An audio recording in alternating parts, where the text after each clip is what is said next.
She was just a delivery girl trying to survive another night shift.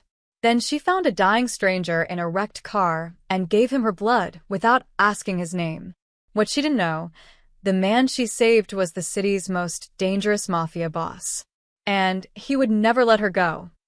The rain hit Maya's face like cold needles as she pedaled through the empty streets of Lower Manhattan. 11:47 p.m. 3 more deliveries and she could finally go home. Her phone buzzed against the handlebar mount. Another order. She squinted at the screen, Chinese food, heading uptown. The tip was generous. She'd take it. Last one. Maya muttered to herself, her breath forming small clouds in the October air. Then sleep. Actual sleep. She'd been working double shifts for 3 weeks straight. Rent was due. Her student loans weren't going to pay themselves. And her mother's nursing home bills kept climbing. 23 years old and already exhausted. That was Maya Chen's life in a nutshell. The streets were deserted. Just how she liked it. No traffic, no crowds. Just her and the city's skeleton crew of night workers. She took the familiar route up 6th Avenue, her legs burning from 12 hours of constant pedaling.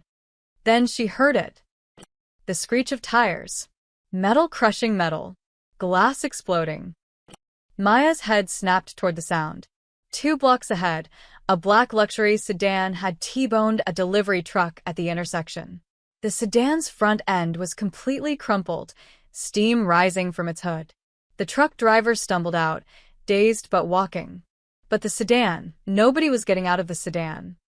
Maya's first instinct was to keep pedaling. Not your problem. Call 911 and move on.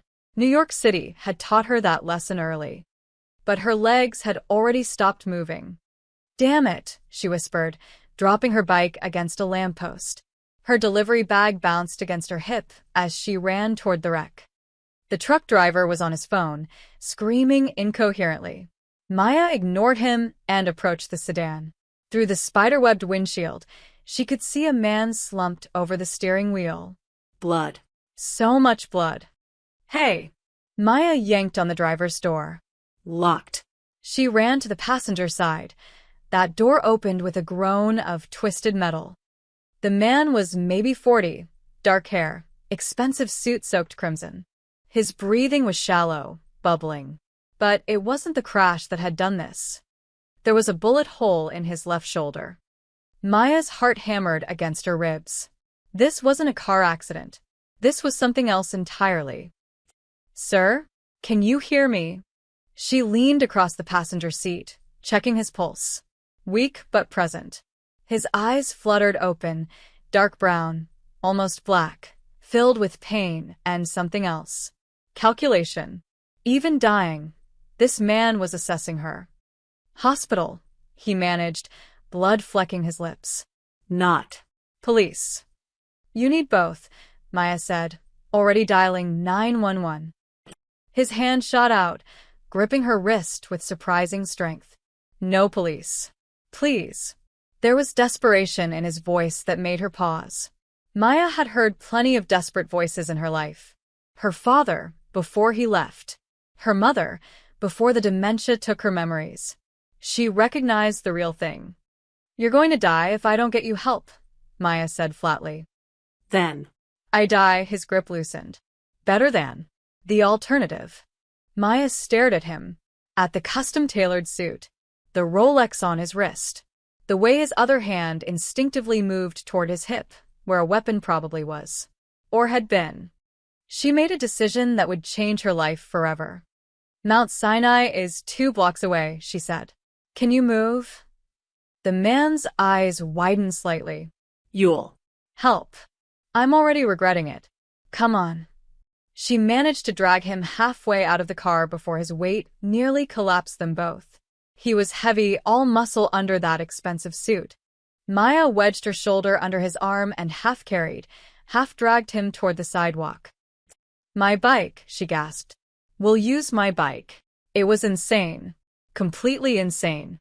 But Maya had spent her whole life doing impossible things. One more wouldn't kill her.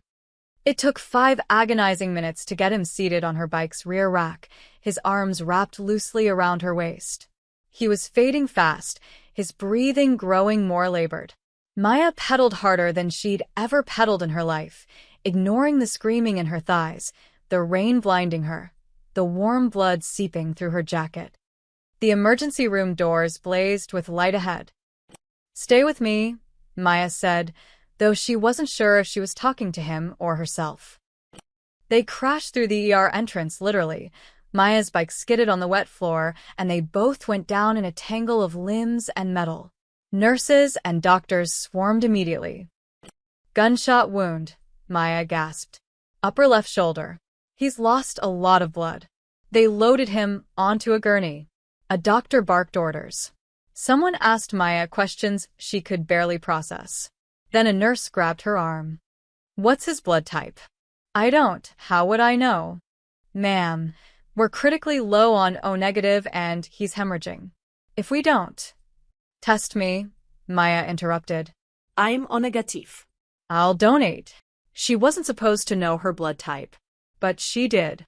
Her mother had made sure she memorized it, along with her social security number and emergency contacts, back when her mother still remembered things like that. The nurse's eyes widened. "Are you sure?" "Test me." Now. 20 minutes later, Maya sat in a plastic chair with a needle in her arm, watching her blood flow through clear tubes into a collection bag. Her hand trembled. Adrenaline crash, probably. Or delayed shock. Or the realization that she'd just saved a man who'd begged her not to call the police. What had she done? A doctor approached, pulling off blood-stained gloves. "He's stable. Critical, but stable. You saved his life," he paused.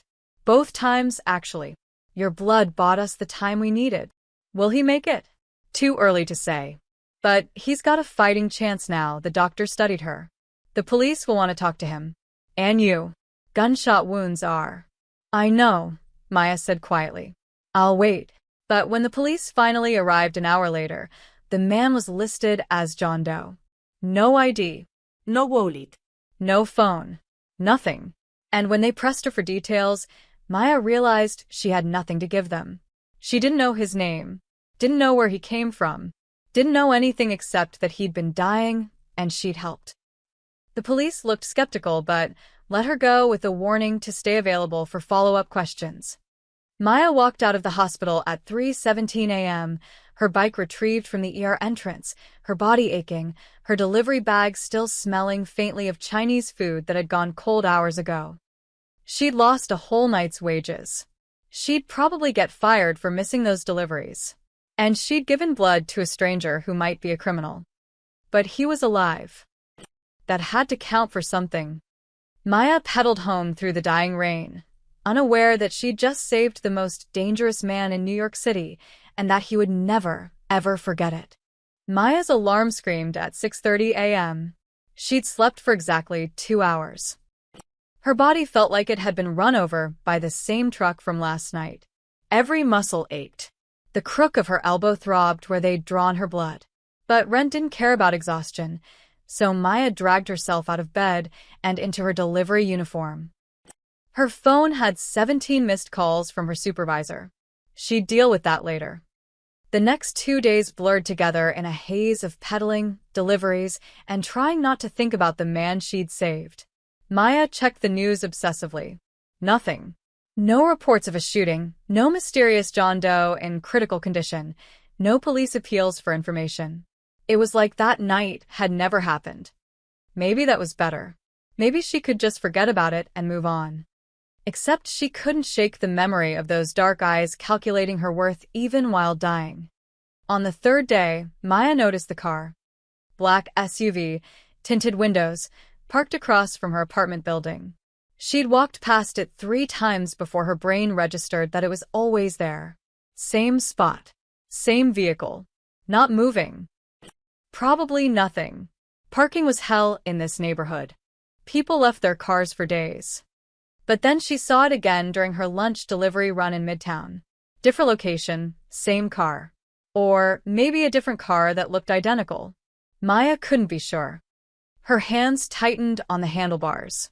Paranoia. That's all this was. Lack of sleep and too much stress. That evening, She returned to her studio apartment to find an envelope taped to her door.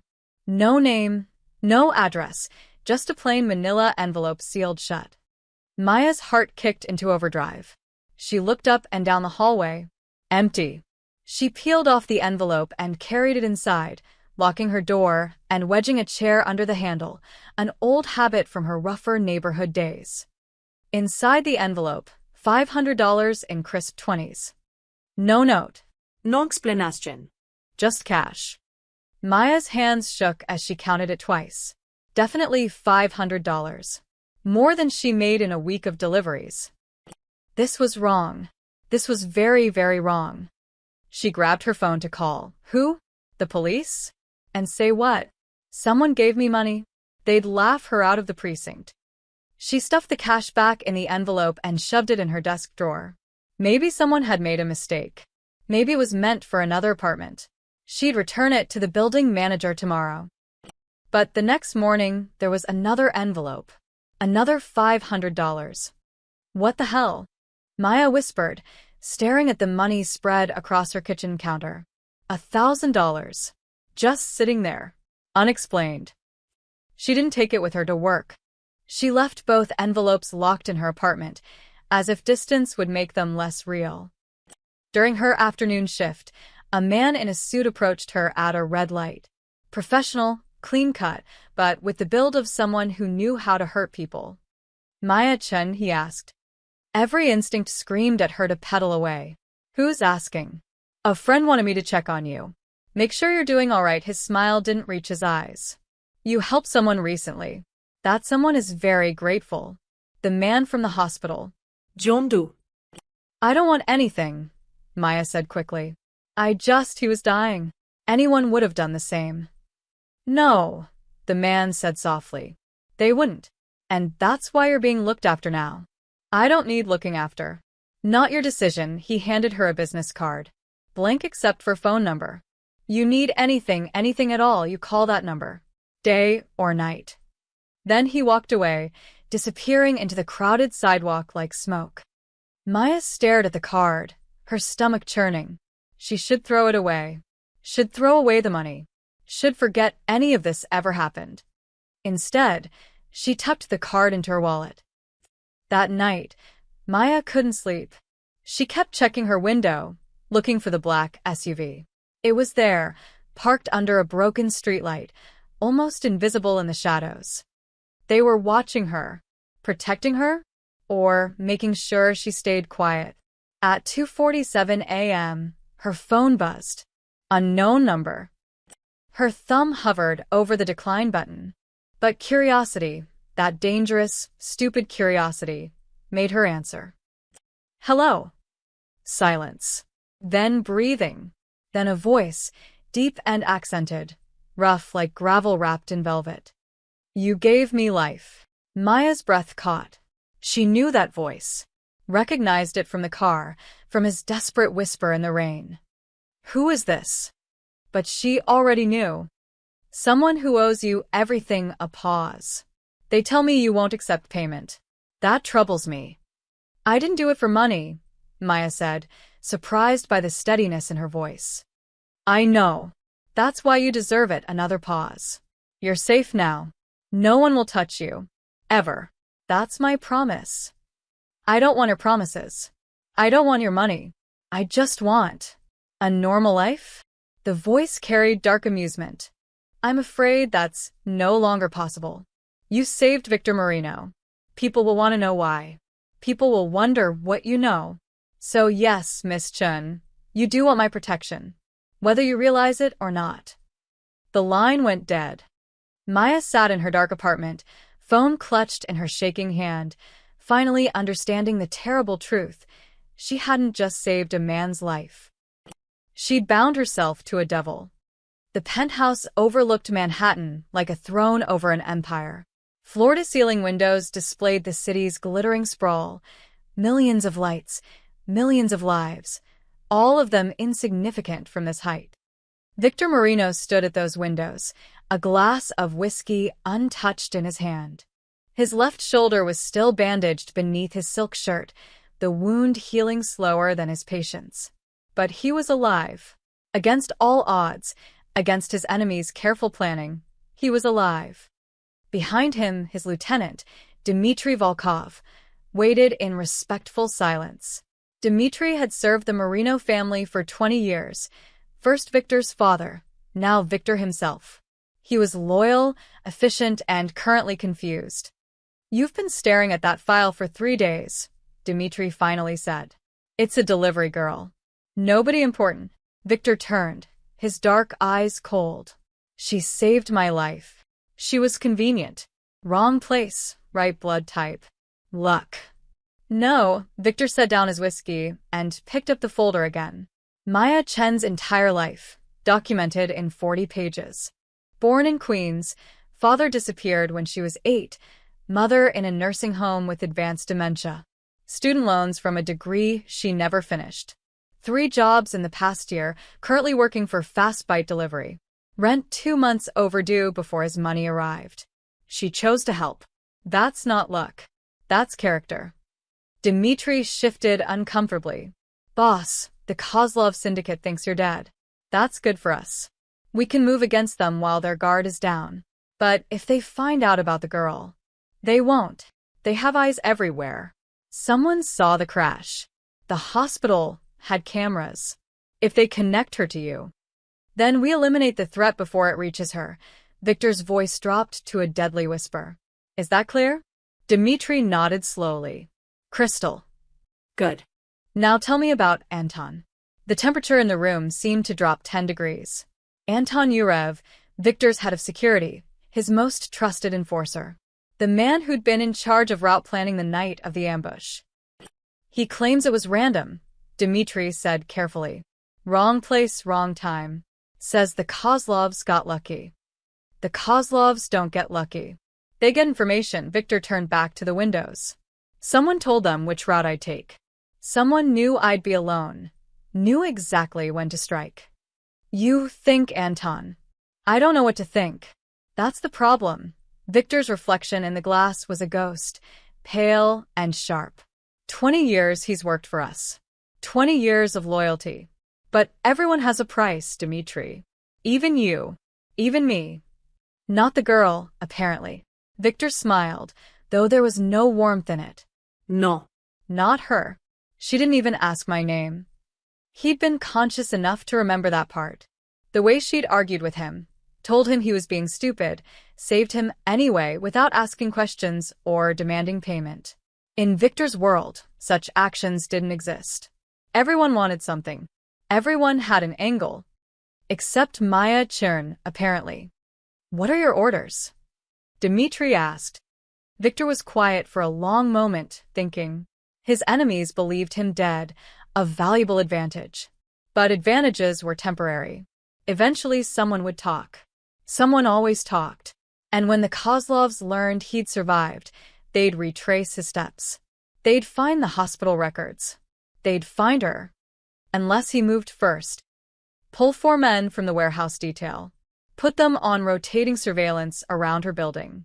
I want eyes on her 24/7 That's excessive for her.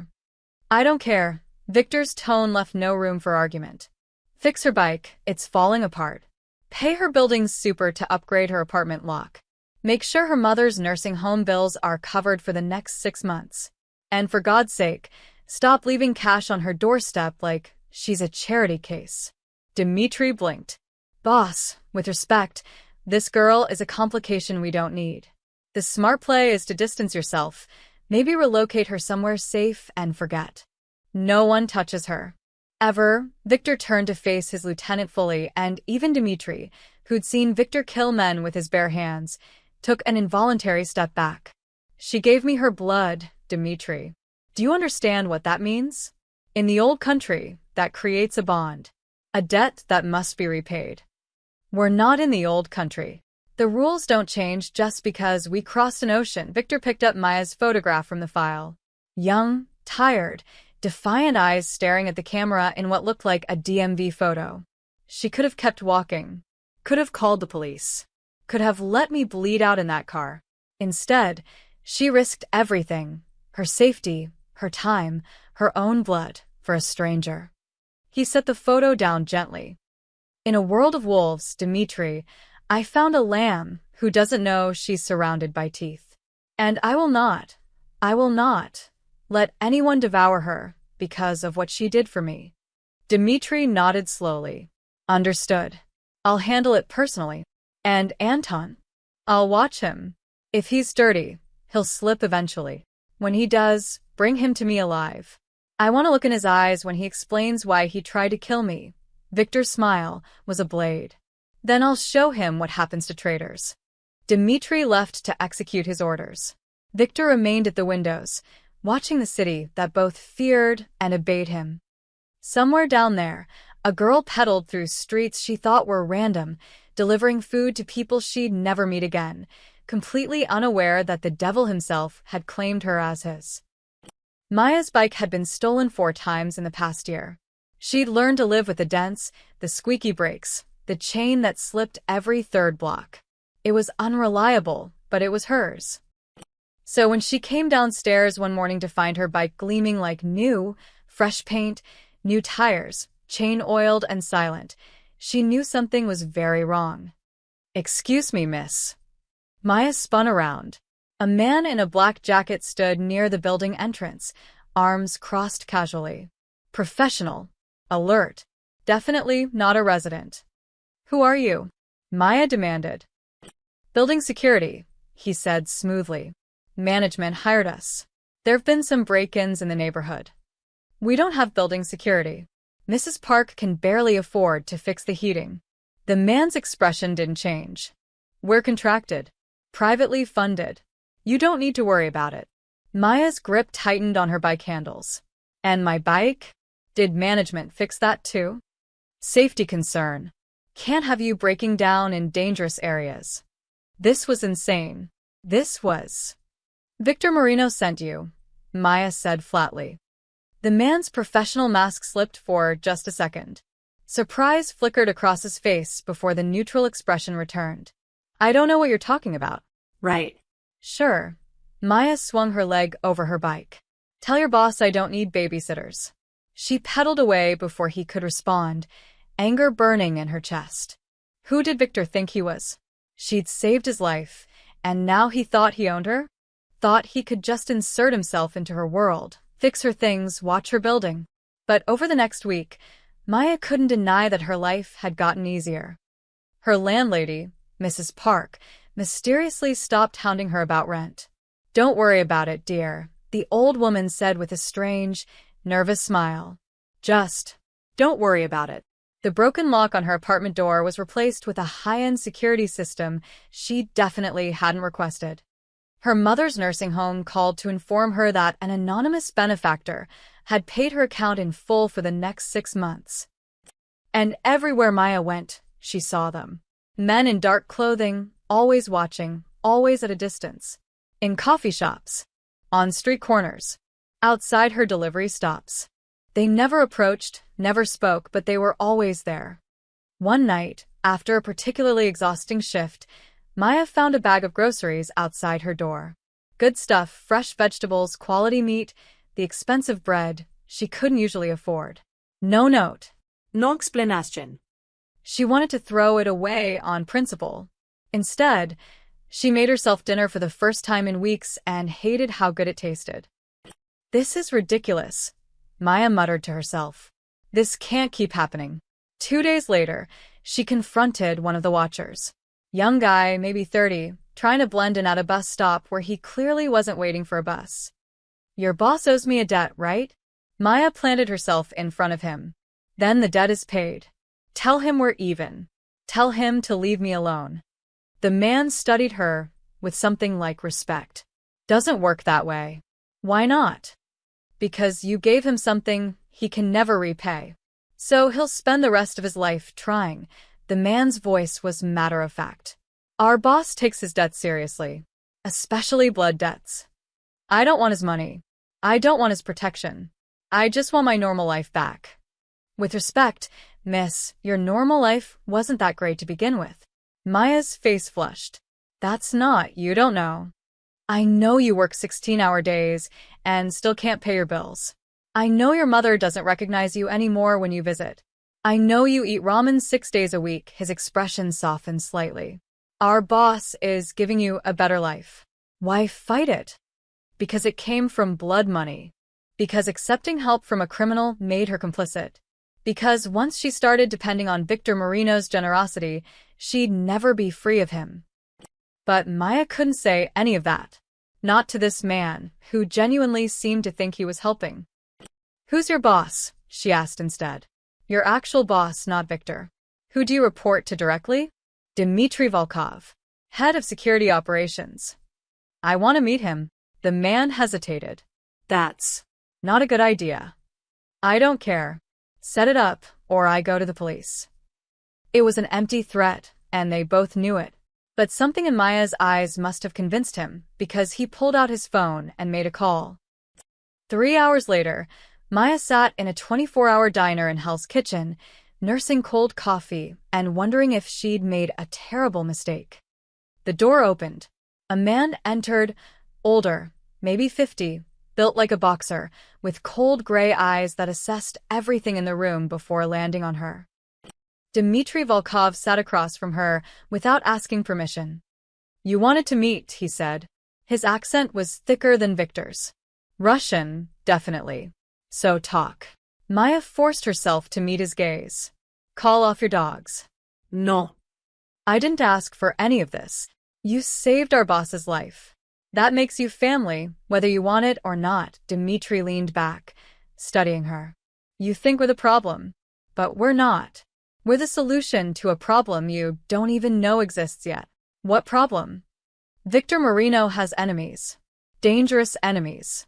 When they find out a delivery girl saved him, and they will find out, those enemies become your enemies. Dmitry's expression was granite. So yes, we watch you. We protect you. Because if something happens to you, our boss will burn this city to the ground finding out who did it. And nobody wants that. Maya's hands trembled around her coffee cup. I just wanted to help someone. You did. Now live with the consequences. Dmitry stood, dropping cash on the table. The men stay. The protection stays. Your mother's bills stay paid. This isn't negotiable. He was halfway to the door when Maya called out. Does he know? Does Victor know I'm trying to refuse? Dmitry turned back, and for the first time, something almost like sympathy crossed his face. He knows. That's why he respects you. Then he was gone, leaving Maya alone with the terrifying realization that she'd become important to the most dangerous man in New York, and there was absolutely nothing she could do about it. Maya didn't expect Victor Marino to show up at her door dressed like a normal person. But there he was, standing in her apartment hallway at 9 p.m. on a Tuesday, wearing jeans and a plain black sweater, looking almost ordinary. Almost. Nothing could hide the predatory intelligence in those dark eyes or the way he carried himself, like violence was always one decision away. You're him, Maya breathed, one hand still on her door, ready to slam it shut. May I come in? His voice was quieter than on the phone. Controlled. I promise, I'm not here to threaten you. Just to buy me, apparently. Victor's expression tightened. I'm here to explain. 5 minutes. Then I'll leave if you want. Every instinct told Maya to refuse. But curiosity, that same dangerous curiosity that made her stop for a car crash, won again. She stepped back, letting him enter. Her studio apartment looked even smaller with him in it. Victor's gaze swept across the space, the unmade futon, the stack of unpaid bills on the counter, the single photograph of her mother on the windowsill. He didn't comment, but Maya saw the calculation in his eyes. Seeing how she lived. Understanding exactly how desperate her situation had been. Nice place, he lied. Cut the crap. Why are you here? Victor turned to face her fully, and Maya noticed he moved carefully, favoring his left side. Still healing. She'd given him blood 3 weeks ago, and he was already walking around like nothing happened. I saw you on the news this morning, Victor said. The traffic report. You were in the background, making a delivery in Times Square. Maya's stomach dropped. So my enemies watch the news too. They're looking for anything unusual around the time I disappeared. A delivery girl who suddenly has security following her? That's unusual. He stepped closer, and Maya forced herself not to back away. You were safe as long as you stayed invisible. But visibility is dangerous in my world. Then tell your people to stop following me around. I can't for the first time. Victor's control cracked slightly. Frustration bled through. Don't you understand? Someone tried to kill me. Someone who knew my route, knew my schedule, knew I'd be alone. That person is still out there, still looking for loose ends. And you, Maya Chen, are the loosest end of all. I don't know anything. I didn't even know your name until you told me. Doesn't matter. They'll assume you do. They'll come for you just to be sure. Victor's voice dropped. I've seen what these people do to witnesses. I won't let that happen to you. Maya's anger warred with fear. You're saying I'm in danger because I saved your life? That's insane. Welcome to my world. She wanted to scream, wanted to throw him out, wanted to rewind 3 weeks and keep pedaling past that crash. But none of that would change reality. Who are you? Maya demanded. I mean, really? I've seen your name online. Victor Marino. They say you're connected to organized crime, money laundering, extortion, maybe worse. They say a lot of things. Are they true? Victor was quiet for a long moment. Yes. Most of them. His honesty caught her off guard. Maya had expected denials, excuses, justifications. Not this blunt admission. Then why would I trust you? She asked. Because I haven't lied to you. Not once. Victor moved to her window, looking out at the street below, where his men were undoubtedly watching. 3 weeks ago, I was bleeding out in a car, and a stranger stopped to help. She didn't check my pockets for cash. Didn't ask for a reward. She just helped. Do you know how rare that is? Common decency shouldn't be rare. But it is. In my world, everything has a price. Everyone wants something. Loyalty is purchased, trust is a weakness, and kindness, he turned back to her. Kindness gets you killed. Yet you showed me kindness anyway. You gave me your blood, without knowing if I deserved it. Maybe you didn't deserve it. I definitely didn't deserve it, Victor agreed, something dark crossing his face. I've done terrible things, Maya. Things that would make you sick if you knew. I'm not a good man. But I am a man who pays his debts. I don't want. I know what you want.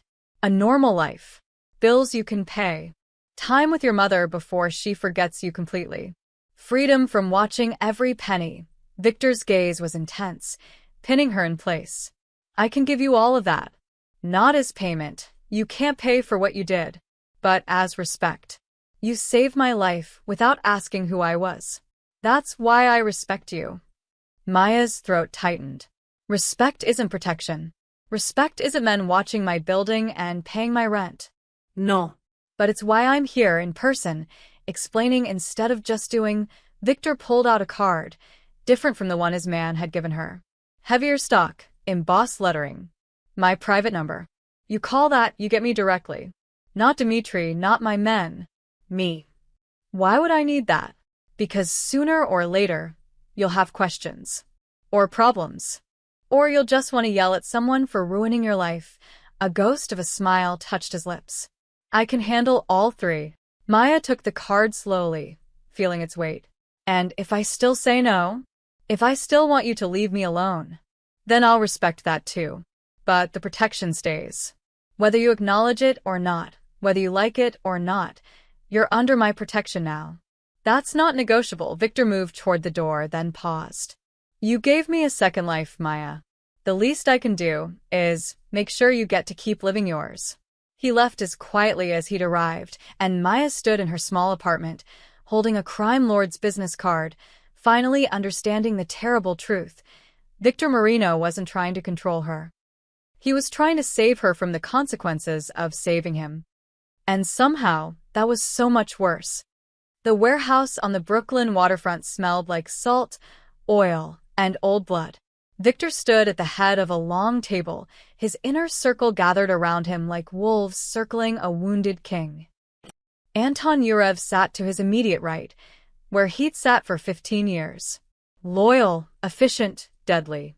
Victor's personal enforcer, the man who'd trained him to fight, who'd saved his life in Chicago, who'd sworn a blood oath to the Marino family. The man Victor now suspected of trying to kill him. The Kozlovs are getting bold, Dmitri was saying, spreading photographs across the table.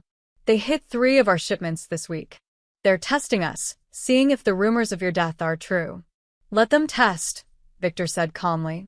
When I'm ready, we'll remind them what happens when you come for a Marino. When will you be ready, boss? This from Sergei, his youngest captain. Hungry, ambitious, still proving himself. Every day we wait. We look weak. We look patient. There's a difference. Victor's gaze swept the room. They think I'm dead. That gives us advantage. We use it. Anton leaned forward. We should strike now. Hit them where it hurts, their drug operations in Queens. Send a message that you're alive and they're finished. It was good advice.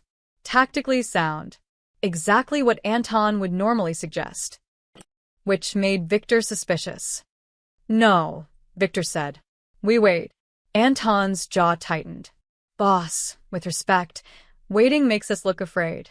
Your father never. My father is dead, Victor's voice cut like a blade. Killed by men who got too close because someone told them where to find him. I won't make the same mistake. The room went silent. Everyone knew the story. Victor's father, Alessio Marino, ambushed in his own home 5 years ago. The betrayal that started this whole war. The reason Victor trusted almost no one. You think there's still a rat? Sergei asked carefully. I know there is. Victor's eyes found Anton's. Someone knew my route that night. Someone knew I'd be alone. Knew the exact window of vulnerability. That information came from inside this room. Anton's face remained neutral, but Victor saw the tension in his shoulders. You think it's one of us? I think someone made a deal. Someone who decided the Kozlov money was worth more than our family's blood. Victor stood slowly, his presence dominating the room. And when I find out who, I'll make them beg for the mercy of a quick death. The threat hung in the air like smoke. Dmitri cleared his throat. There's another complication. The girl. Victor's expression darkened. What about her? Words getting out. Low-level Kozlov soldiers are asking questions about a delivery girl seen near the hospital the night you disappeared. They're connecting dots. Then disconnect them. Victor's tone was ice. Permanently. Boss, Anton said, and Victor heard the calculation in his voice. The smart play is to eliminate the girl. She's a liability. The Kozlovs get to her. They'll use her against you. But if she disappears now, the trail goes cold. The room held its breath. Victor turned slowly to face his oldest friend, his most trusted enforcer, and saw the test for what it was. Anton was probing, trying to understand how much Victor cared about Maya Chen, trying to find the weakness he could exploit. Say that again, Victor said quietly. Anton met his gaze steadily. You know I'm right. One girl's life against the safety of the entire organization? It's not even a choice. You're absolutely right, Victor agreed. It's not a choice. The girl lives. Anyone who touches her dies. Those are my orders. That's not strategic. I don't care. Victor's voice rose for the first time, raw emotion cracking through his control. She gave me her blood, Anton. She saved my life when she had every reason to let me die. That creates a bond, a debt that supersedes strategy. Debts can be paid in cash, Anton pressed. Send her away. Set her up somewhere safe. But keeping her here, under our protection, paints a target on her back and ours. The target's already there. Now we deal with it. Anton leaned back, something unreadable in his eyes. You're willing to risk everything, our operations, our men, our war with the Kozlovs, for a girl you don't even know? Yes, Victor said it without hesitation. Because if we become the kind of organization that murders innocent civilians to protect ourselves, we're no better than the animals we're fighting. Maya Chen is off limits. That's final. Then you've gone soft, Anton said, and there was an edge to his voice now. Steel beneath velvet. Your father would never. Victor moved faster than anyone expected. One moment he was standing at the head of the table. The next, his hand was around Anton's throat, slamming him against the wall with enough force to crack plaster. "My father is dead because someone he trusted betrayed him," Victor hissed. "Don't make me wonder if history is repeating itself." Anton didn't struggle, didn't fight back. Just stared at Victor with those cold, measuring eyes. After a long moment, Victor released him and stepped back. Meeting's over. Everyone out except Dmitri. The room cleared quickly. Anton was the last to leave, straightening his collar, his expression unreadable. When they were alone, Dmitri spoke carefully.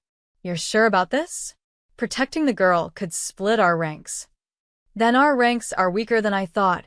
Victor poured himself vodka, his hand steady despite the adrenaline still flooding his system. "Anton's testing me, pushing to see how far I'll go. Maybe he's just being practical. Or maybe he's the rat." Victor downed the vodka in one swallow. "Double his surveillance. I want to know everyone he talks to, everywhere he goes."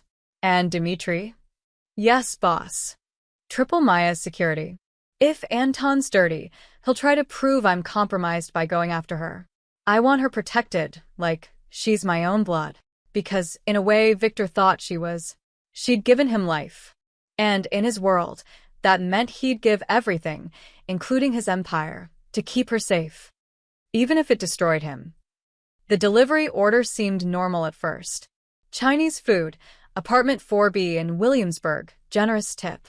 Maya had done 100 deliveries just like it.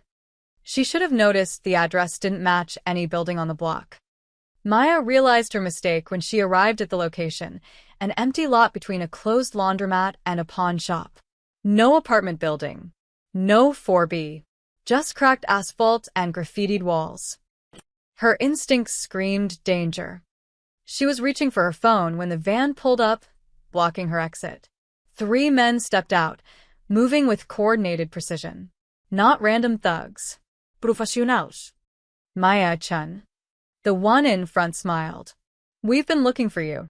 Maya dropped her delivery bag and ran. She'd grown up in rough neighborhoods. Knew how to sprint through alleys, vault over chain-link fences, navigate the urban maze. But these men were trained, and they were faster. A hand grabbed her jacket. Maya spun, slamming her elbow into someone's face. Felt bone crunch. The man cursed in Russian, and terror spiked through her chest. Russian. These weren't random criminals. These were Kozlov men. She broke free and kept running, her lungs burning. Behind her, she heard footsteps, shouts, the squeal of tires. They were hurting her, boxing her in. She turned down an alley dead end. Turned back, blocked. A black sedan screeched around the corner, cutting off her escape. This was it. This was how she died. Because she'd saved a stranger's life 3 weeks ago. The sedan's back door flew open. "Get in." A familiar voice, one of Victor's men, the one she'd confronted at the bus stop. Now. Maya didn't hesitate. She dove into the car. The door slammed shut and the driver floored it, tires screaming as they shot forward. Behind them, the Kozlov van gave chase. "Stay down," the man barked, pulling out a gun. Maya pressed herself to the floor, her heart hammering so hard she thought it might burst. Gunshots cracked through the air. The rear window exploded, glass raining down. The car swerved violently, throwing her against the seat. "How many?" the driver yelled. 2 vehicles.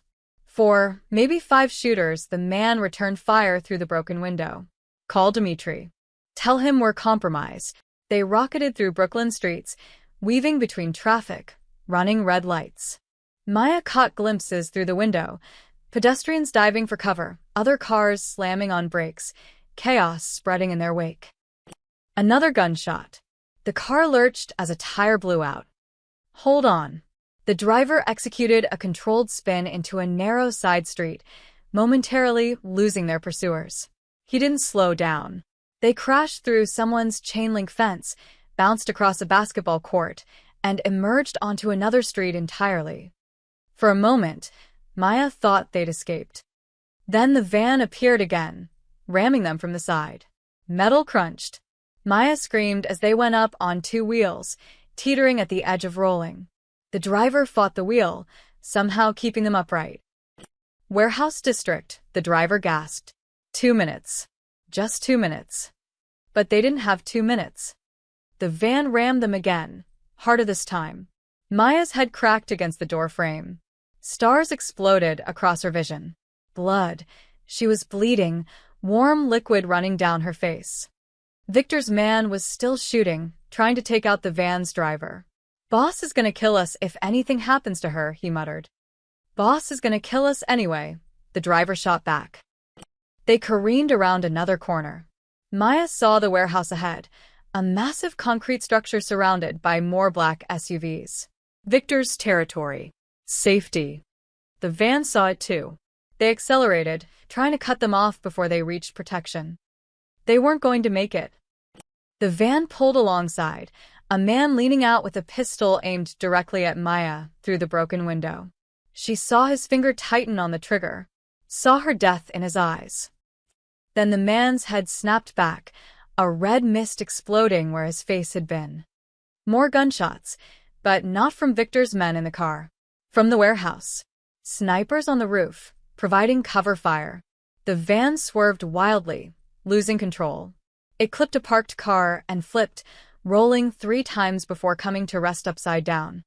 Victor's sedan skidded to a stop inside the warehouse compound. Hands grabbed Maya, pulling her from the car. She stumbled, her legs barely working, her vision swimming with shock and adrenaline. "You're okay," someone was saying. "You're safe now." But Maya didn't feel safe. She felt like a bomb had gone off in her life, obliterating everything normal, everything predictable.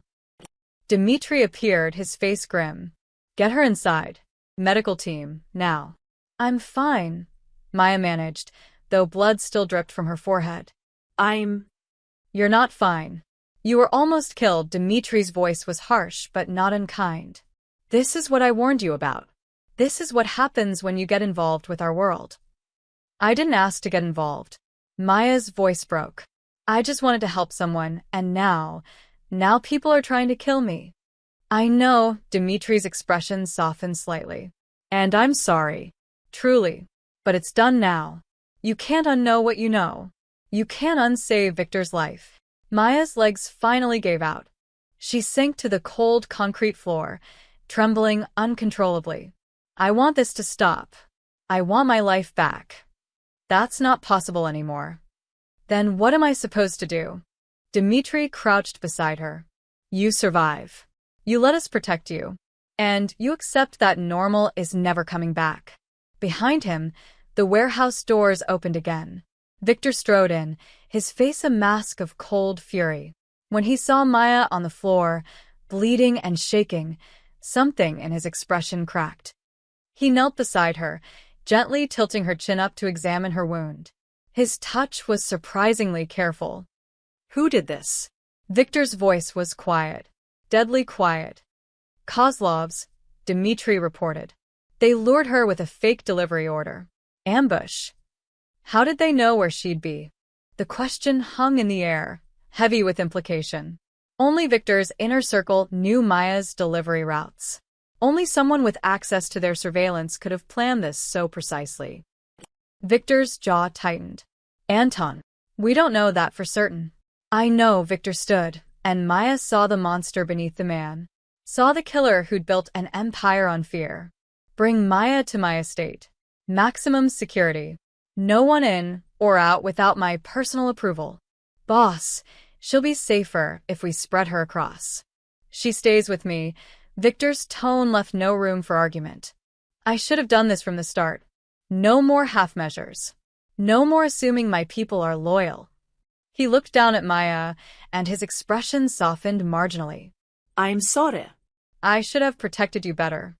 That ends now." Maya wanted to argue, wanted to refuse, wanted to tell him she'd rather take her chances alone than live in a crime lord's fortress. But as she looked at the blood on her hands, at the shattered car behind her, at the burning wreckage of her normal life, Maya realized she had no choice left. She was in Victor Marino's world now, whether she wanted to be or not. Victor's estate sat on 5 acres in Westchester, hidden behind high walls and dense trees. To the outside world, it looked like any other mansion owned by New York's elite. Inside, it was a fortress. Maya sat in the passenger seat of Victor's armored SUV, watching the iron gates close behind them with a finality that made her chest tight. Armed guards patrolled the perimeter. Security cameras tracked their every movement. This wasn't a home. This was a prison disguised as luxury. "The guest wing is prepared for you," Victor said, his first words since they'd left Brooklyn. "Doctor will check your head wound. You'll have everything you need." Maya touched the bandage on her forehead. "Accept my freedom. Freedom is overrated when you're dead." The car stopped in front of a massive colonial mansion, all white columns and elegant windows. It looked like something from a movie. Maya had never felt more out of place in her life. Inside was worse. Marble floors, crystal chandeliers, artwork that probably cost more than her entire year's salary. A housekeeper appeared, an older woman with kind eyes who introduced herself as Mrs. Petrov and led Maya upstairs while Victor disappeared into what she assumed was his office. The guest room was larger than her entire apartment. King-sized bed with silk sheets. Private bathroom with a tub that could fit 3 people. A walk-in closet already stocked with clothes in her size, which was both thoughtful and deeply creepy.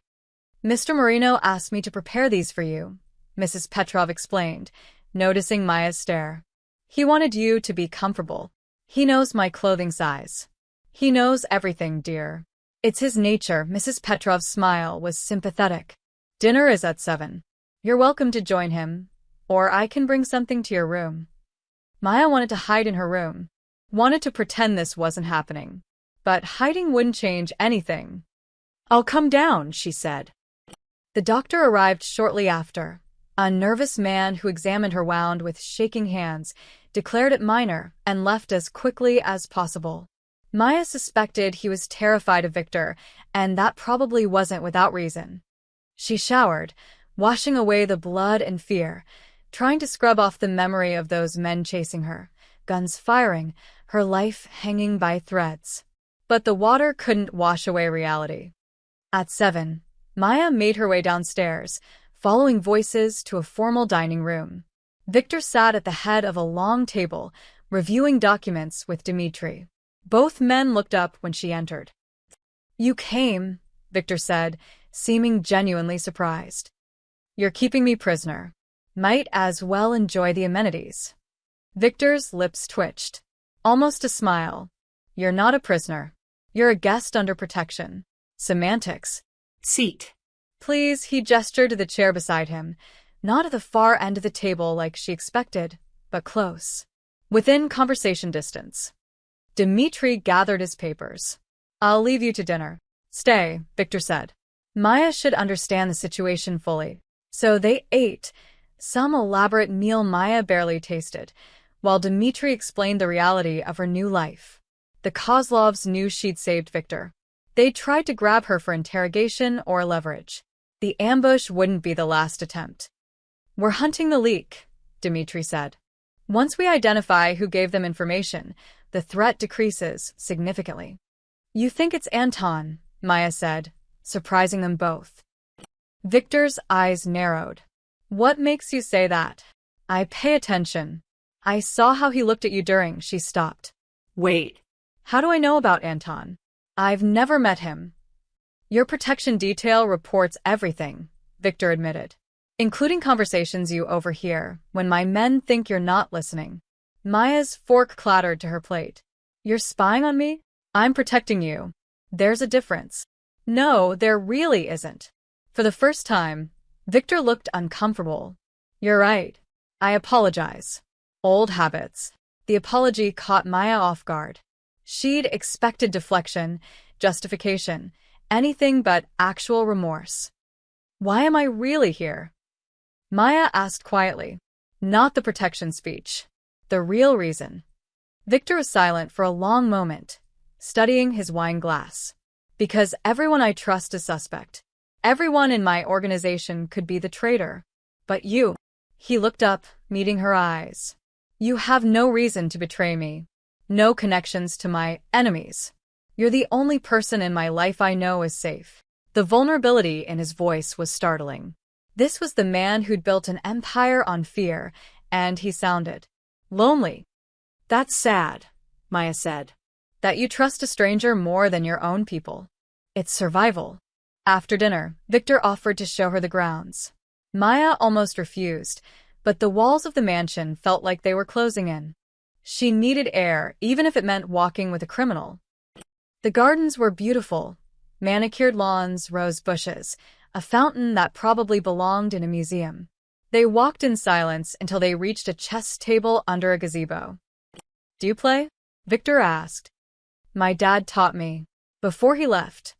Victor sat, gesturing for her to join him. One game. If you win, I'll answer any question honestly. And if you win, you give this place a chance. Stop treating it like a prison. Maya considered. Deal.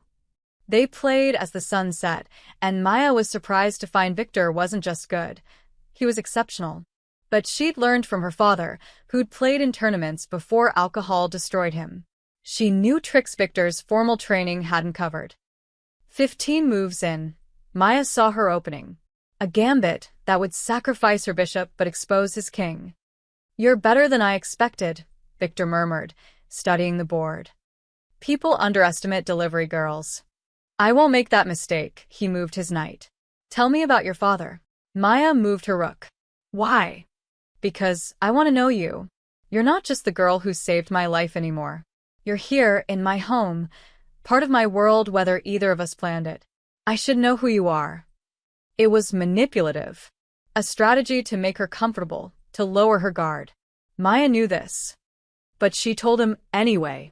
About her father's disappearance. Her mother's slow fade into dementia. The crushing weight of trying to hold everything together alone. And Victor listened.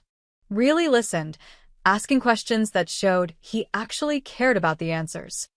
Check, Maya said softly, moving her queen. Victor stared at the board. I didn't see that coming. Most people don't. He smiled, a real smile this time, not the cold mask he wore like armor. Checkmate in 3 moves. Well played, Maya Chen. I win. So, answer my question. Ask. Maya met his eyes. Are you a good man trying to survive a bad world, or a bad man who occasionally does good things? Victor's smile faded. He stood, walking to the gazebo's edge, looking out at his fortress of a home. I don't know anymore, he said finally. But since you came into my life, I've started hoping I could be the first one. That has to count for something. It was the most honest thing anyone had said to Maya in years. And somehow, that scared her more than the guns, the chase, or the danger. Because it meant Victor Marino wasn't just a monster. He was human. And humans could break your heart. Maya had been at the estate for 5 days when she accidentally discovered the truth about Anton. She couldn't sleep. Nightmares of car chases and gunfire kept jolting her awake, so she'd wander downstairs around midnight, looking for the kitchen. Instead, she found Victor's office door ajar, voices drifting out. She should have walked away, should have respected his privacy. But Maya had never been good at should. Can't keep stalling, Dmitri was saying. We need to move on the Kozlovs before they hit us again. Not until we find the leak, Victor's voice was tired. Every plan we make gets back to them. Every safe house is compromised. We're bleeding information. You think it's Anton, not a question. A statement. I know it's Anton. I just can't prove it. Maya leaned closer, her heart pounding. Anton Yurev, Victor's head enforcer, his oldest friend, the man who'd suggested eliminating her to protect the organization. 20 years of loyalty, Dmitri said quietly. He saved your father's life in Chicago. Trained you himself. What would make him turn? Money. Fear. Blackmail. Does it matter? Victor sounded hollow. Betrayal is betrayal. But without proof. I need proof that won't get back to him. He's too careful, too smart. He knows I'm watching. Maya heard ice clinking in a glass. Someone pouring a drink. What about the girl? Dmitri asked.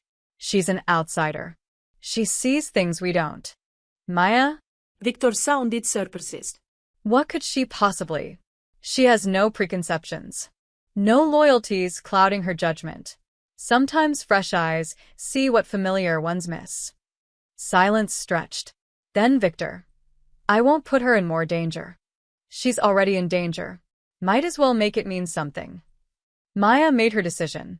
She pushed the door open fully, stepping into the office. Both men turned, startled. I can help, Maya said. Victor's expression hardened. You were listening. Your door was open. Your voices carry. And yes, I can help. Absolutely not. Why? Because I'm just a delivery girl? Maya crossed her arms. I've been here 5 days. I've watched your people come and go. I've noticed things.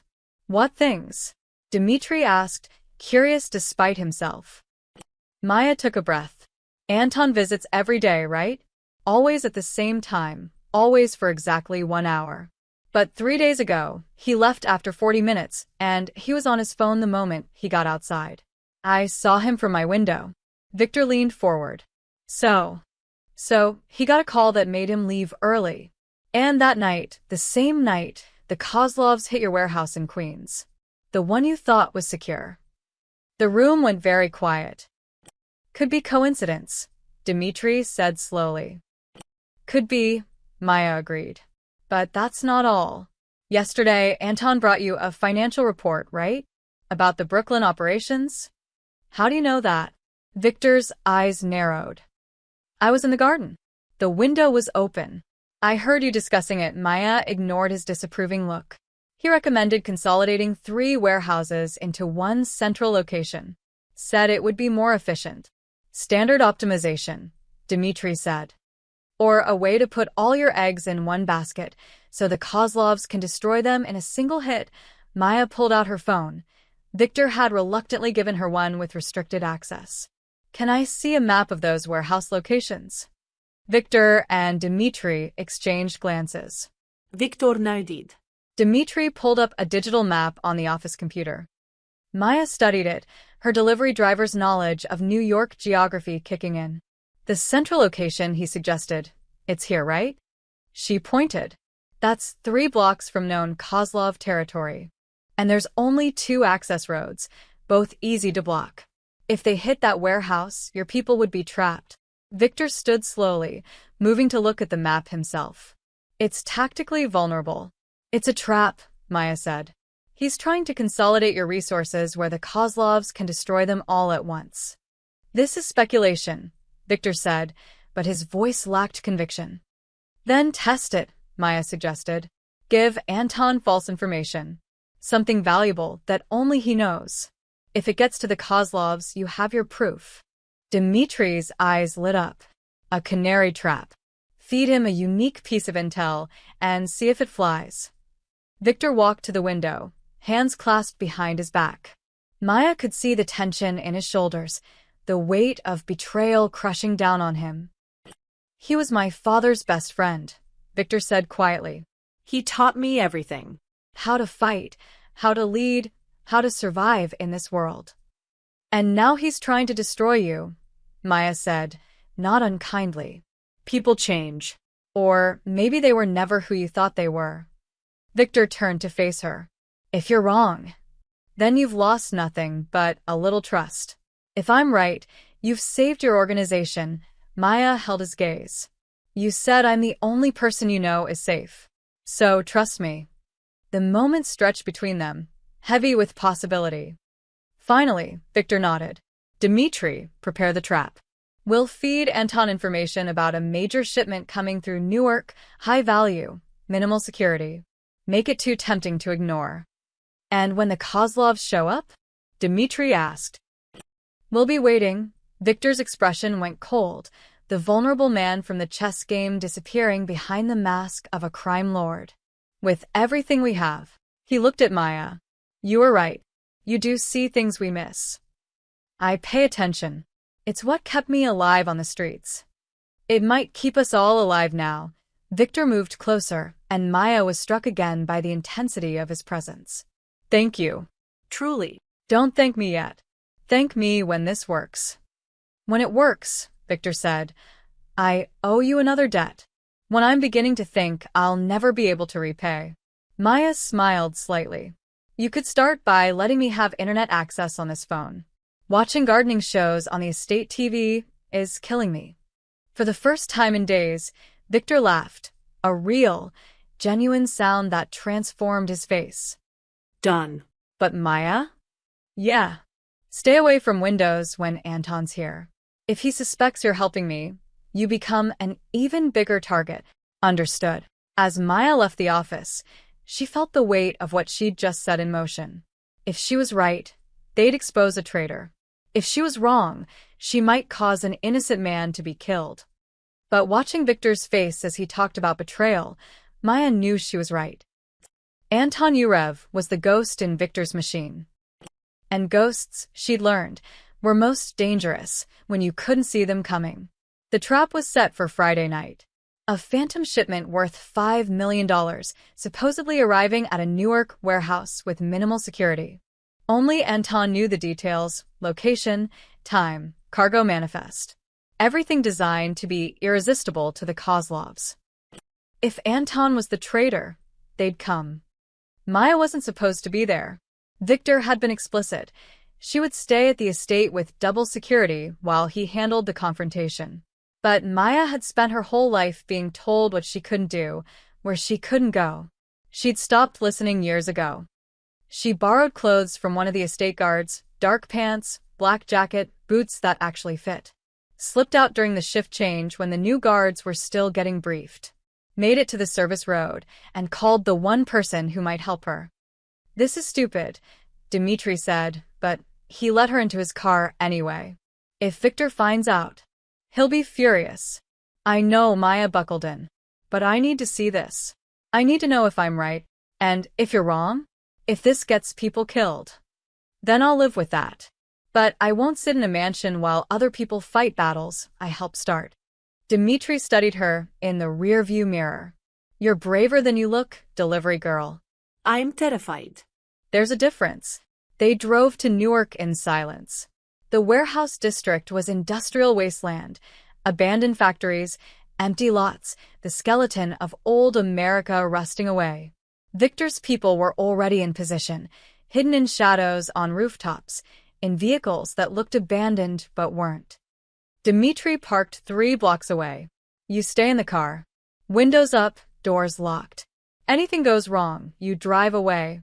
Keys are in the ignition. I don't know how to drive. Tonight's a good night to learn. He left her there, disappearing into the darkness. Maya sat in the passenger seat, her heart hammering, wondering if she'd made a terrible mistake. The warehouse was lit by a single floodlight, casting harsh shadows. Victor stood near the entrance, visible and vulnerable, bait for the trap. Anton was beside him, 20 years of loyalty and friendship about to be tested. Maya checked her phone. 11:47 p.m. The shipment was supposedly arriving at midnight. At 11:52, Anton's phone buzzed. Maya saw him check it, saw his expression change. He said something to Victor, gestured toward the far side of the building. Victor nodded, and Anton walked away, toward the shadows, toward a position that would put him behind Victor's men when the Kozlovs arrived. Getting into position to attack from within. Maya's stomach dropped. She'd been right. God, she'd been right. At 11:58, the Kozlovs came. 5 vehicles, at least 20 men, armed with automatic weapons. They surrounded the warehouse with military precision, cutting off escape routes. This wasn't a grab-and-run. This was an execution. The lead vehicle's door opened. A man stepped out, tall, silver-haired, expensive suit. Alexei Kozlov himself. He'd come personally to watch Victor die. Marino. Alexei's voice echoed across the empty lot. I know you're in there. Come out, and maybe I'll make this quick. Victor emerged from the warehouse, hands visible, seemingly unarmed. Alexei. I'd say it's good to see you. But we both know that's a lie. You're supposed to be dead. Disappointed. Only that I have to kill you twice. Alexei raised his hand, and his men lifted their weapons.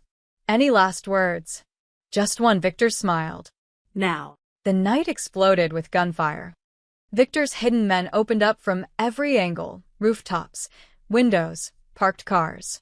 The Kozlovs scattered, returning fire, chaos erupting. Alexei dove behind his vehicle, screaming orders. But something was wrong. Maya saw it immediately. Anton wasn't shooting at the Kozlovs. He was aiming at Victor's men, taking them down from behind. 3 men fell before anyone realized the threat was internal. Anton, Victor's voice cut through the gunfire. I gave you every chance. Anton turned, his gun now pointed directly at Victor. Your father was weak. This organization needed new leadership. So you chose the Kozlovs? You chose traitors over family? I chose survival. Anton fired. Victor moved, but not fast enough. The bullet caught his side, spinning him around. He went down, clutching his ribs. Maya didn't think, didn't plan, just acted. She was out of the car, running toward the warehouse, screaming Victor's name. Dmitri tried to grab her, but she was already past him, driven by pure instinct. Anton saw her coming, swung his gun toward her. The girl. Perfect. This is your fault, you know. You made him soft. He pulled the trigger. Click. Empty chamber. Anton's eyes widened. He reached for another magazine, but Maya was already there. She grabbed a piece of rebar from the ground, rusty, heavy, perfect, and swung with everything she had. The metal connected with Anton's wrist. Bones cracked. The gun flew from his hand. Anton lunged at her, but Maya was faster, driven by fear and fury. She delivered food through the worst neighborhoods in New York. She knew how to fight dirty. She went for his eyes, his throat, anywhere vulnerable. Anton was bigger, stronger, trained, but he wasn't expecting a delivery girl to fight like she was possessed.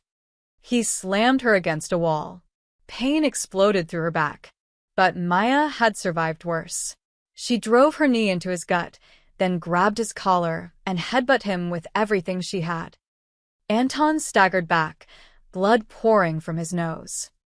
Then Victor was there. He moved like death itself, wounded but unstoppable. His hand closed around Anton's throat, lifting him off the ground. 20 years, Victor hissed. 20 years of brotherhood. And you sold us for what? Money?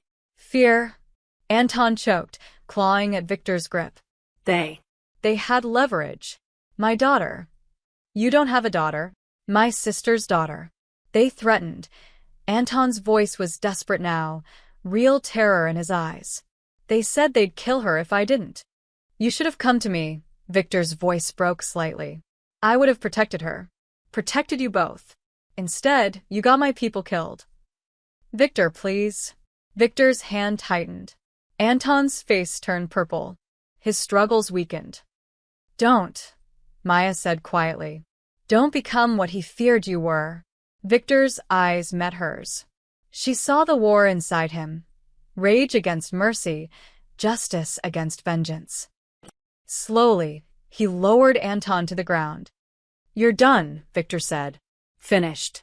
You'll tell me everything, every deal, every secret, every piece of information you sold. Then you'll disappear. If I ever see you again, mercy ends. Police sirens wailed in the distance. The Kozlovs had retreated, Alexei among them. His attack failed. Victor's men secured the perimeter, tending to their wounded. Victor turned to Maya, blood seeping through his shirt. You shouldn't be here. You're welcome, Maya said, then her legs gave out. Victor caught her before she hit the ground, and Maya realized she was crying, deep, shaking sobs of relief and terror and adrenaline crash. I've got you, Victor murmured, holding her steady. You're safe. I've got you. And for the first time since this nightmare began, Maya believed him. The hospital room was too white, too sterile, too quiet after the chaos of the warehouse. Maya woke to find Victor in the chair beside her bed, his left side heavily bandaged, his face drawn with exhaustion. He was staring at nothing, lost in thoughts she couldn't read. "You look terrible," Maya said, her voice rough. Victor's head snapped up. Relief flooded his features. "You're awake," the doctors said. He stopped himself. "How do you feel?" "Like I got thrown against a wall by a trained killer." Maya tried to sit up, wincing. "Which I did. How long was I out?" 18 hours. Concussion, bruised ribs, strained shoulder. Victor's jaw tightened. "You could have died." "So could you. That's twice I've saved your life now. You're getting expensive to know." "Maya, this isn't funny." "I know it's not funny," she met his eyes. "But if I don't joke about it, I'll start thinking about how I hit a man with a metal pipe. How I saw people die. How close we came to." Her voice broke. Victor moved from the chair to the edge of her bed, carefully taking her hand. His touch was warm, solid, real. "You are incredibly brave," he said quietly. "And incredibly stupid. I told you to stay at this state. Since when do I follow orders?" "Never." "That's becoming clear." He looked down at their joined hands. "Anton's talking. Gave us everything. Names, deals, accounts. The Kozlovs had his niece. Threatened to kill her if he didn't cooperate. So, he was trying to save family." Maya felt a strange pang of sympathy. "That doesn't excuse it, but it explains it." Yes, Victor's expression was complicated. "I let him go. Gave him money to disappear, take his niece somewhere safe. Dmitri thinks I'm weak for it. Dmitri's wrong. You're showing the one thing Anton never gave you, mercy." Victor looked at her then, really looked at her, and Maya saw something shifting in his eyes. Something dangerous and warm and terrifying. "The police came," he said, changing the subject. "Ask questions about the warehouse. Anton's confession gave them enough to move on the Kozlovs. They're making arrests, money laundering, racketeering, attempted murder. Alexei and his top people will be in prison by month's end." "And you?" "I made a deal." Victor's smile was bitter. "Full immunity in exchange for testimony. The FBI's been trying to take down the Kozlovs for years. I gave them everything they needed." Maya's eyes widened. "You turned state's evidence against your own world." "It's not my world anymore. Or it won't be." After this, Victor stood, moving to the window.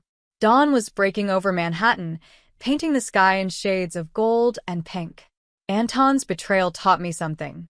This life, this empire built on fear and violence, it consumes everything. Everyone. I'm tired of feeding it." "What are you saying?" "I'm saying I'm done. I'm dissolving the organization, turning everything legitimate. I have businesses, properties, investments, all legal, all clean. Or they will be. Once I restructure." He turned back to her. I'm retiring, Maya." "From all of it." Maya stared at him. "Victor Marino doesn't retire. Men like you don't just walk away. Men like me usually end up dead or in prison.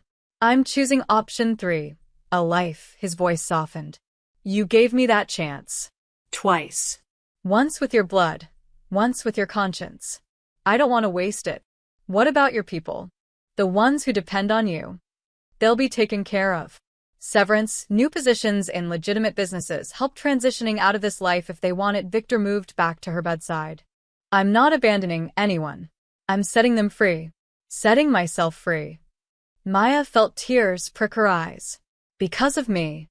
Because of you. Because you reminded me that kindness exists. That not everything has to be a transaction, a power play, a war." He touched her face gently, thumb brushing away a tear. "You gave me a second life. I want to use it to become someone worthy of that gift." The moment stretched between them, heavy with possibility. Maya felt the pull. This dangerous, complicated man who'd turned her life upside down, but was somehow trying to make it right. "What happens now?" she whispered. "Now you recover. Then you decide." Victor's hand dropped back to his side.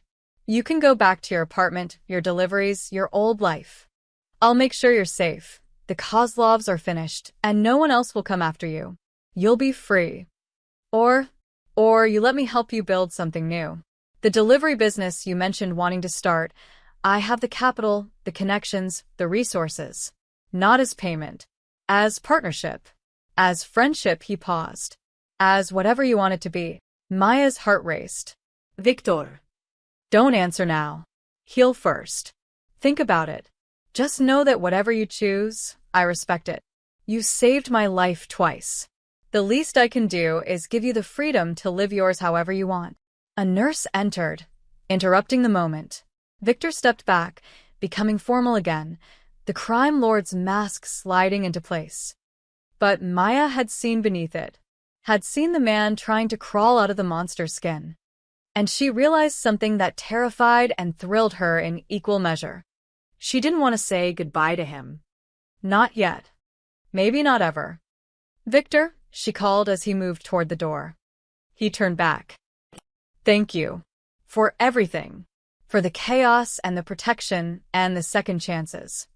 Victor smiled, that real smile she'd only seen a handful of times. Thank you for showing me there's still good in this world. Even in people like me. Then he was gone, leaving Maya alone with her thoughts, her healing body, and the impossible choice ahead. Normal or extraordinary. Safe or significant. The girl she'd been, or the woman she could become. Maya looked out at the sunrise, thinking about delivery routes she'd never ride again, bills she'd never struggle with, a mother who barely remembered her name. And she thought about Victor Marino, ex-crime lord, recovering monster, the most dangerous and somehow most honest man she'd ever met. She had 6 months to decide her future. But deep down, Maya suspected the choice was already made. 6 months later, the seaside cafe in Montauk was everything Maya had dreamed of during her endless delivery shifts. White tables with ocean views, the smell of salt air mixing with fresh coffee, tourists laughing as seagulls stole their fries. She'd bought it 3 months ago with a legitimate business loan co-signed by someone who'd restructured his entire empire to become a real estate developer. The cafe was hers. Really, truly hers. Maya's Bistro and Delivery. Read the hand-painted sign outside. She'd kept the delivery part of the name, a reminder of where she came from, who she'd been before blood and bullets changed everything. The delivery service was thriving. 15 drivers, all former struggling students like she'd been. All paid fair wages with health insurance and actual days off. Maya knew their routes, knew their struggles, made sure they never felt as alone as she once had. Her mother had passed away 2 months ago, peacefully in her sleep, finally free from the confusion that had stolen her mind. Maya had been there, holding her hand, telling her stories about the cafe, even though her mother couldn't understand anymore. It hurt, but it was also a relief. An ending that felt like grace. Maya was arranging pastries in the display case when the black car pulled up. Her heart jumped, old instincts dying hard. But this car was different. A Tesla, not an armored SUV. Elegant, not threatening. The driver's door opened. Victor stepped out. Maya hadn't seen him in person since the hospital. They'd texted occasionally, brief updates, professional boundaries. He'd respected her space, let her build her new life without his shadow looming over it. But she'd thought about him, more than she wanted to admit. He looked different. The expensive suits were gone, replaced by dark jeans and a simple white button-down. His hair was slightly longer, softer. He looked younger somehow, less like a crime lord, more like a man who'd finally learned to breathe. Victor approached the cafe entrance, paused, then came inside like any other customer. "Welcome to Maya's," she said, her voice steadier than she felt. "What can I get you?" Victor's lips twitched. "Coffee. Black. And whatever pastry you recommend. The lemon scone is good. Made it this morning." "Then I'll trust your judgment." Maya prepared his order, hyper-aware of his eyes following her movements. When she set the cup and plate before him, their fingers brushed. Electricity sparked between them, still there, that connection forged in blood and chaos. "You built something beautiful," Victor said, looking around the cafe. I'm proud of you. I built it myself. Well, mostly myself. Maya wiped down the counter, needing something to do with her hands. The loan helped. The loan was business. This. He gestured to the warm space, the happy customers, the life she'd created. This is all you. They stood in awkward silence for a moment. So much had changed. So much remained unspoken. I saw the news, Maya said finally. The Kozlov convictions. 23 people going to prison. Justice. Finally, Victor sipped his coffee. Alexei got 15 years. Won't survive it. He's made too many enemies. But that's not my problem anymore. And you? Really retired. Really retired. I develop affordable housing now. Ironic, isn't it? I spent years taking from people. Now I'm trying to give back. He smiled self-deprecatingly. Dmitri thinks I've lost my mind. He's probably right. Dmitri still works for you? With me. He runs security for my properties. Legitimate security, no guns, no threats, just protecting tenants and investments. Victor's expression softened. Most of my people transitioned out. A few couldn't leave the life. But many did. They're building normal lives, just like you. Maya felt warmth spread through her chest. You really did it. You got out. We both did, Victor held her gaze. You once gave me your blood, Maya. That night in the rain, you saved a dying stranger without asking questions, without expecting anything. That act of pure kindness, it changed everything. Not just my life, but my perspective on what life could be. Victor. Let me finish, he stood, moving closer. I've been in darkness so long. I forgot what light looked like. Then you appeared, this stubborn delivery girl who refused my money, fought my protection, saw through all my walls to the man trapped behind them. You gave me a second life. Not just physically, you gave me a second chance at being human. Maya's eyes stung with unshed tears. You did that yourself. No. You lit the path. I just finally had the courage to walk it. Victor reached into his pocket, pulling out an envelope.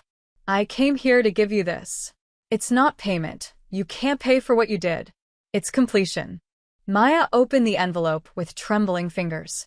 Inside was a single document. The title to her cafe's building, fully paid off, transferred into her name. The loan's cleared, Victor said quietly. The building is yours. No strings, no debts, no obligations. You're completely free, Maya. Free of me, free of the past, free to build whatever future you want. Victor, I can't. This is too much. It's not enough. It will never be enough, he smiled, and Maya saw peace in his eyes. Real peace. You gave me blood when I was dying. Now let me give you what you've always deserved, security. Peace. A foundation you can build on without fear. Maya looked at the document, then at him, and felt something shift inside her. The fear that had defined their relationship, the power imbalance, the danger, the impossible gulf between their worlds, was gone. They were just two people who'd saved each other in different ways. Stay, Maya said impulsively. Have your coffee. Tell me about your affordable housing projects. I want to hear about the man Victor Marino became. Victor's smile reached his eyes, genuinely happy for perhaps the first time since she'd known him. I'd like that. He sat at the counter, and Maya poured herself coffee, joining him. They talked as the morning sun climbed higher, as customers came and went, as the ocean breeze washed through the open windows carrying salt and possibility. They talked about her business plans, his construction projects, neutral topics that slowly became personal. Laughter came easier than expected. The darkness of their shared past faded into something softer, not forgotten, but transformed into the foundation for something new. This feels normal, Maya said eventually. Strange, isn't it? After everything. Normal is underrated, Victor finished his scone. This was excellent, by the way. You have talent. High praise from a man who probably ate at five-star restaurants every night. I ate alone in mansions, surrounded by people I couldn't trust. This, he gestured between them. This is better than any five-star meal I ever had. As the lunch rush began and Maya needed to return to work, Victor stood to leave. But he paused at the door, turning back. I meant what I said about no obligations, he said. But Maya? If you ever want company for coffee, or someone to talk to about business challenges, or just he trailed off, vulnerability showing through, just know I'm here. As a friend, if nothing else. Maya smiled. I'd like that. Friends. Friends, Victor agreed. He walked to his car, and Maya watched him go, not with fear or confusion like before, but with something warmer. Hope, maybe. Or possibility. Victor paused with his car door open, looking back at the cafe, at her, one last time. And Maya waved. It wasn't love. Not yet. Maybe it never would be. But it was something genuine, something earned through shared trauma and mutual redemption. She'd given him blood, and he'd given her freedom. The debt was paid. But as Victor drove away and Maya returned to her cafe, to her new life built on ashes of the old one, she realized something profound. Sometimes the best relationships aren't born from passion or romance, but from two broken people choosing to heal in each other's presence. She'd saved a dying stranger and discovered a kindred spirit. He'd survived death and learned to live. And maybe, just maybe, that was enough. The sea breeze carried away the last remnants of their violent past, leaving only the promise of peaceful tomorrows. Maya Chin poured another coffee, smiled at her customers, and felt, for the first time in her entire life, completely, wonderfully free.